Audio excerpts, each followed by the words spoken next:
My girlfriend wanted to explore and cheated twice in a single month, is ruined cause her pics are on the internet. Me, am 19, and my partner, 22, have been together since last December. The issues only raised due to past trauma and unknown insecurities due to lack of communication at the time. During the beginning of August, I was on a week trip to a state away from my family. My girlfriend was back at home due to work, and not being ready for a family gathering and introductions. We were talking about boundaries, poly, etc. specifically in my experience. I've had a lot of toxic partners in the past, but one of them was poly, and had a good set of boundaries, and we were happy. And due to her past one being one where she was misused due to that partner using her trust for his own needs and due to her own self-hate, she expressed that I was unhappy with monogamy, and I had to play catch up with her to confirm that I was happy in monogamy, etc. After some more communication etc. I managed before going to bed. It was 1 a.m. and things felt better. Nearing the end of the trip however, I believe 2 days before going home, on call before dinner when I was expressing my love, asking her about work and generally just being happy with her, since before being with me she was in a very toxic relationship like if she wanted to, court level, she has gotten a lot better depression wise. But that apparently made her have to admit that she, since that argument, had been using some really old porn/chatting site, shared a lot of photos, and did it in a way that I couldn't even see what she did. It was some forum thing, and I tried. We talked about her prior trauma, and that I was hurt, and we worked through it, and while we did agree to basically child lock her phone as a temporary thing, which only lasted like 2 days cause I don't like the control aspect, cause I'm paranoid about being a bad boyfriend.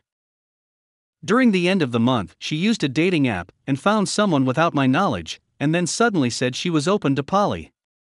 Which I was okay with due to me being okay with dating, vetting, and then seeing if this is right.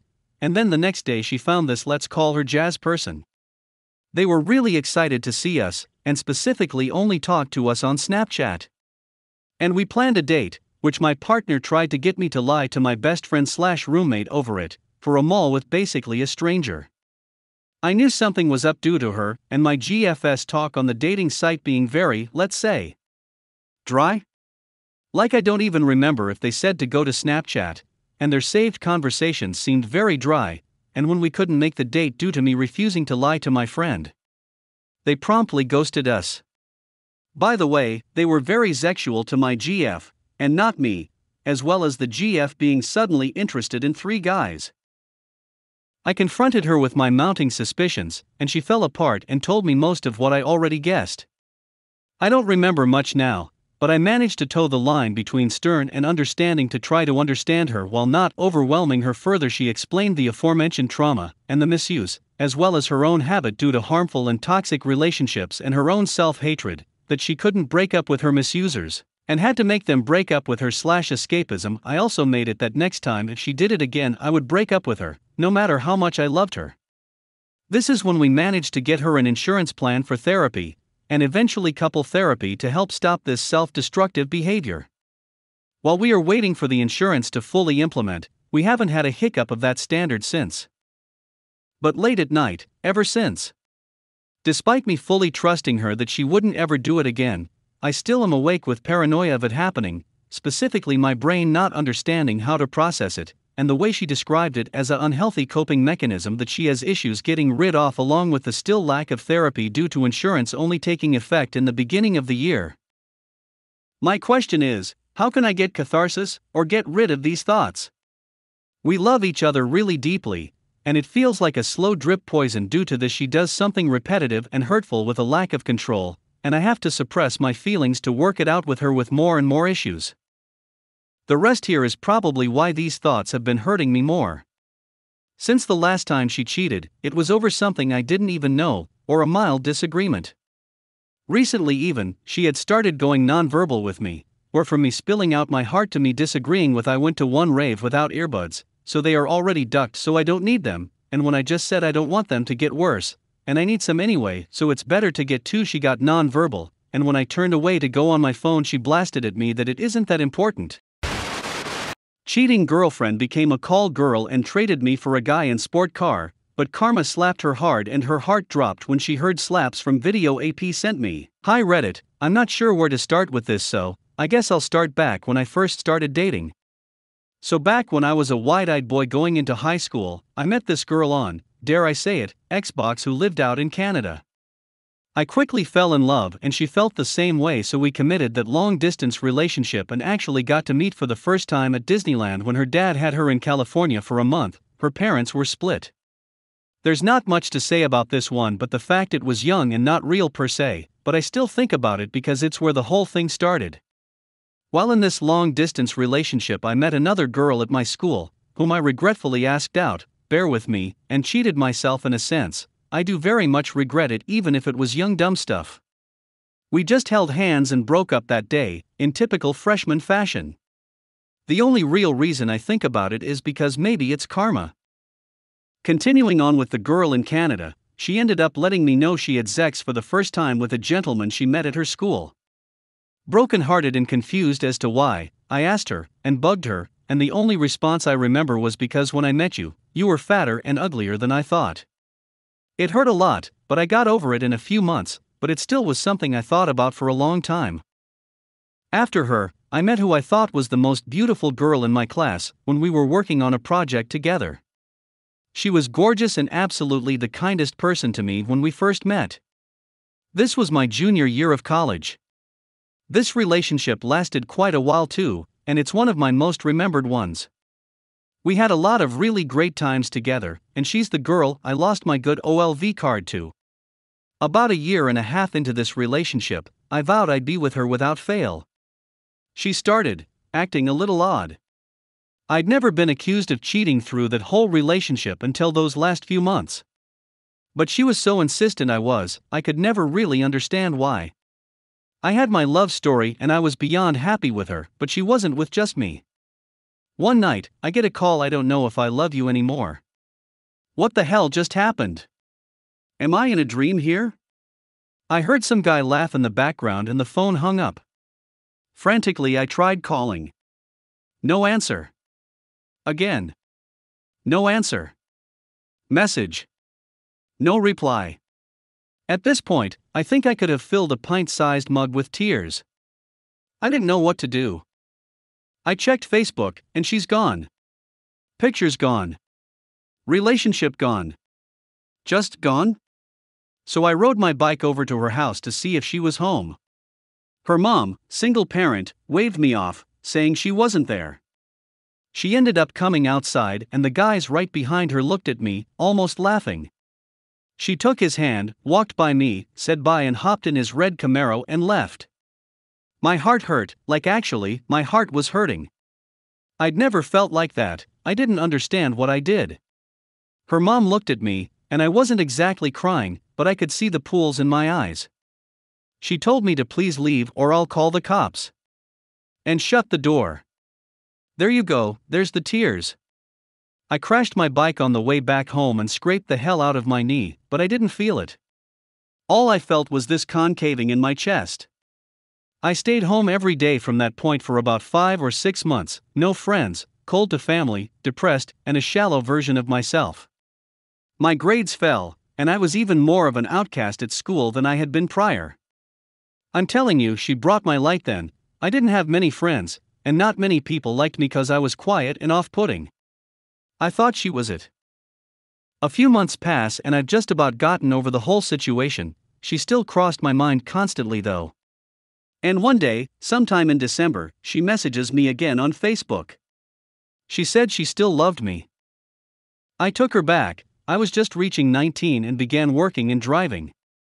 So, we built it again. I forgave her and apologized to her if I did anything to make her leave, and that was that. She ended up letting me know the first time we dated she had slept with 3 other guys than the one I saw her with. I was hurt hearing this, but again, I forgave her because she admitted what she did. In the middle of July of 2015, about my mid-20s, we're still together. She's actually living with me and my parents because her mom slapped her out. Let me stop and talk about how terrible of a person her mom is now that I see it. She let us have sex knowingly in their house, made me pay the cable bill so I could see her daughter, and hid multiple instances of her daughter being unfaithful with a smile on her face and such a genuine disdain for someone's emotions. That being said, back to the story. No problems though, and everything is as it should be. So I thought at least. I remember this day to a T and it haunts me still. I got a message from a close friend of mine with a media download.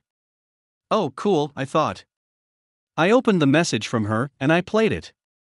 It's my girlfriend, giving some guy a mouth with the guy recording it before he turned her around and started going at it. I paused it and looked up at her. She's looking at me because she heard the sound and asked me, "Are you seriously watching porn right now?" I was numb. I couldn't say anything, and then her eyes opened wider when she realized what I had just watched. She immediately bounced up from my bed and ran to the kitchen. I was still sitting there in my chair, looking at this still frame of some of her butt and his waist against it. She comes running back in with a trash bag and starts throwing her clothes and valuables inside of it. I still haven't said anything, and I fall back to my chair, still looking at the phone. I will play it again. I was curious because the sheets. They looked familiar. The camera tilted and I saw one of my posters. Moaning and clapping from my phone inside, and I was just watching her frantically grabbing her stuff. Shut that ducking crap off, you dumb mother ducker. I just watched her. At that point, I didn't know what to do. My mom walked in and asked what's going on. He cheated on me, mom's name, and he's sitting there watching a stupid ducking video my friend made. Her bag was full, almost full of stuff, and only about a minute or two passed. My mom was looking at me, and she asked me what was wrong because I was silent, mouth slightly open, and streams of tears over my face. Don't listen to him, mom's name, he's gonna lie like he always does. My girlfriend said it so angrily my mom told me to just let her pack and leave, to come and sit in the living room. She comes darting past with a bag full to almost bursting and runs out the door. What'd I do? Why? The relationship was so good, we were so happy. I was happy. We never argued and were always together. Why did it happen? Was all I thought. This is where my love life kinda fell. I didn't want to meet anyone else. I didn't want it to happen again. I spent a year and a half alone, confined and playing video games after getting home from work till I slept and started it all over again the very next day. I didn't want to go out. Ever. But I thought to myself one day that I doubt it will happen again. At least not like that. Next girlfriend we met was my friend. He introduced us, and we pretty much hit it off almost immediately. I don't think I was ready because I couldn't really trust her. I was almost 23, and I couldn't really blame her when she said she doesn't know about us. She had cheated on me as well, but at least I was right. It wasn't as harsh as the ex, but I still felt it. It still hurt, and just drove me back to my same old habits. Discovered my wife of 12 years started to cheat on me right after our wedding. We have 4 children. I want secretly file for divorce. The last 2.5 years have been something I never expected to experience. I won't be able to fully describe everything that has transpired since I discovered my wife's 6 or so months of infidelity with multiple men. I have been trying to hold on to something that probably doesn't even exist anymore. We've been married 12 years and have 4 children, ages 1 to 11. We lost one to stillbirth at 40 weeks about 6 years ago. I always include him when I tell people about my family, since it's such a huge part of who we've become. D-Day was my birthday a little over 2 years ago. I had discovered enough evidence to finally confront her and call her out on anything she would lie about. Surprisingly and crushingly, she told me about her infidelity and its extent by answering all my questions. I had to know everything, every single horrible detail. I wouldn't get everything, of course, that first long night, but I felt I had a good idea of what happened. 3 different men during 6 months, 2 of them concurrently for the previous 4 to 5 months. Just sickening. I of course blamed myself. To this day I still take some blame. I was not filling her emotional needs, being neglectful, and not supporting her enough in her role as the primary caregiver of the children. I felt I was doing everything I could to provide for my family, giving them a comfortable lifestyle, and I thought it was good. I was preoccupied with my own interests and not speaking to her love languages. I felt I had played a part in her decision to be unfaithful. She told me that first night that she didn't know if she wanted to work it out and asked me, "Do you really want to do this? Is it worth all the effort to try and fix this?" I know she was checked out and really didn't want to try to fix anything, but I didn't want to let go of the woman I loved even after she hurt me so deeply. Why did I stay? Over the next days, she would cut things off with the two men she had still been seeing. She would relapse and meet up with one of them over the next few months, just adding salt to the wounds.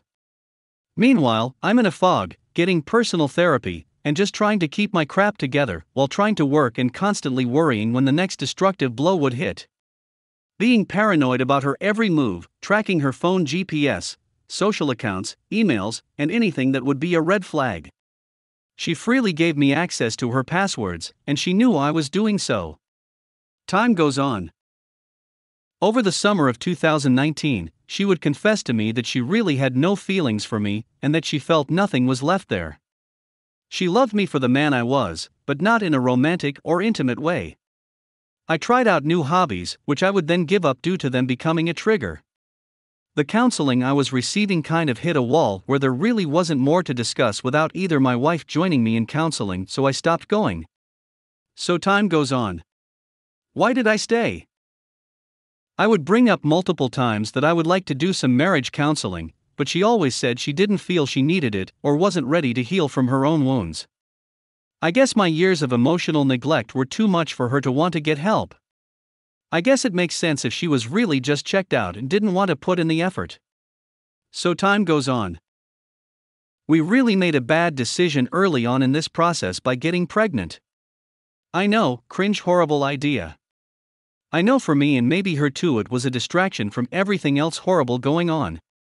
It's a whole long story in itself as to why we did it and why it didn't play out as we had planned. He was born a bit before the pandemic would shut everything down. But we love our baby boy and wouldn't trade him for the world. Children only make dealing with infidelity harder, and if not for our 4 children, this whole story would have ended already. So time goes on. The pandemic and quarantine were actually a better time for us, or me at least. There were fewer triggers since we were together more often than not. I was working from home. There was little conversation relating to the infidelity, and we kind of just went on with life. Obviously, it was and is still a daily struggle for me, since those bad thoughts never really leave. You know in the back of your mind that everything is still not okay. It just didn't come to the surface, and so you play happy and almost convince yourself that everything is okay. So time goes on. It's not like everything is miserable all the time either. Maybe it's all an act on her part, but we still do fun family things, watch shows together, and have pretty regular sex. I feel like we try to get away from the kids and be alone together when we can. Having a child old enough to babysit, and when family is in town visiting, we usually try to get away for a bit. I just get so thrown when she says she isn't really happy. She started losing her faith and belief in God since she felt she received no comfort in it. She since left our church, and it was a point of much contention between us for a while afterward, but we learned to live in a new normal and respect each other's beliefs. I would take the children to our church, and it would give her some free time alone. She has lost some of the friendships that she had in our church community, and was feeling even more alone. Over the past several months she has gained a new community of friends, which is good for her because they have Sunday morning meetups at a park or bar crawls, bonfires, and BBQs. She has been really enjoying hanging out with a new community of friends. For me it's made me realize I am still where I was when this all began, paranoid of what she's doing when not home, who she's with, especially since they drink way into the early morning during these events. She's noticed it too and wants me to be happy for her having friends again, instead of negative toward her new activities. I try to be fine with it, but I'm still broken, which brings us to where we are today. We recently got into a deep talk again about where we were, and we both kind of feel like we're in 2 different paths, and that there might be too many differences in our lives now that we can't see things getting better.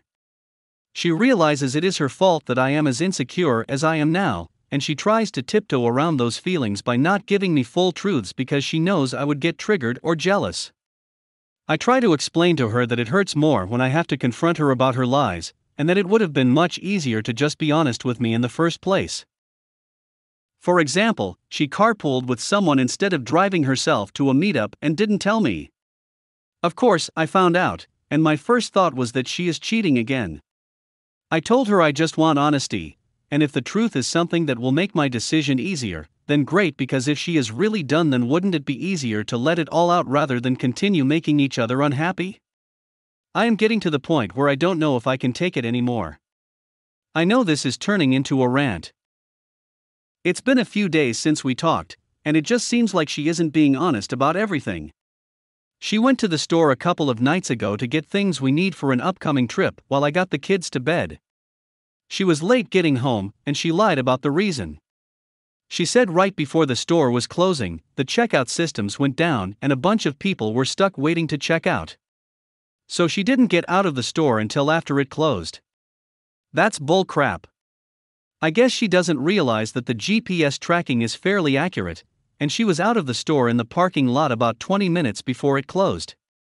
Not to mention the time stamp on the credit card charge and the time the GPS said she was out of the store line up perfectly, and I called the store the next day, and they said they were not aware that the systems had any problems the night before. Then the next I hear from her is about 40 minutes later, explaining what happened and that she was on her way home. She couldn't have texted me while waiting in line to explain all this? I had texted her during the same time, and she didn't even respond. How long do I let her hold on to this lie before I crush it? And when I do, how do I approach it? It seems, if I call her out on most things, she doesn't try to hide it. I'm just really pissed off after we talked about honesty. I think I want to tell her it's best if we did try a separation. Neither of us wants to be the one who actually says it. This whole time, the thing that has prevented us from taking real action is that we both agree that we want our family to be together for the children. Not to mention the financial toll of separation. I'm the only one who makes money, and she's a stay-at-home mom. It's been said a million times that for the children is not a good reason to stay together. It's difficult to accept that when you are in the middle of this crisis, and the last thing you want is to throw something like this at your children. I just need support and strength from people who understand and can help me make the hard decision. I don't want to take separation or divorce lightly, and I want to do it the right way. Is this something we should consult an MC about first to get a professional third-party opinion? Do I just start the process without telling her? After lurking so long on the many subs about infidelity, you get quite a few opinions, and obviously, you need to do what feels right for you. If you made it this far, thanks for letting me vent. I feel so uncomfortable putting my experience out there because literally, no one knows except for a work friend I confided in when it first came to light. It feels better getting this out, even if it's in an anonymous form.